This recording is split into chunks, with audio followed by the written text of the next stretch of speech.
For his fifth labour, Hercules was tasked to clean the Augean Stables in a single day, using only his hands and without any assistance. Eurystheus believed the task to be impossible, sending Hercules on his way, believing failure was certain.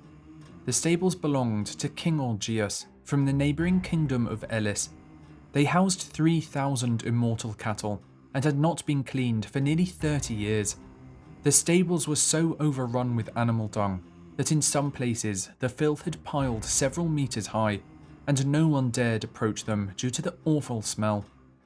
Upon arriving in Elis, Hercules visited King Orgeas, who promised the hero 1/10 of the immortal herd as a reward if he was able to clean the stables before nightfall. As he made his way over to the stables, Hercules was bombarded with a horrid smell.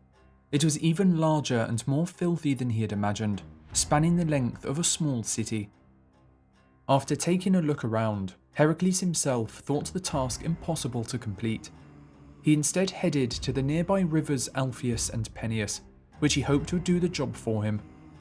Obeying the restrictions Eurystheus had given him, Hercules used no tools, instead using his bare hands to dig a canal which flowed from the rivers down into the stables.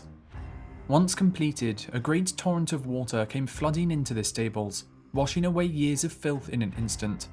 The water continued to flow into the surrounding farmland, fertilizing the fields with an enormous amount of manure. This caused celebration in Elis, with people cheering for Hercules as their farms were to prosper for years to come. Hercules would mark this occasion by creating the famous Olympic Games, which would occur every 4 years in Elis.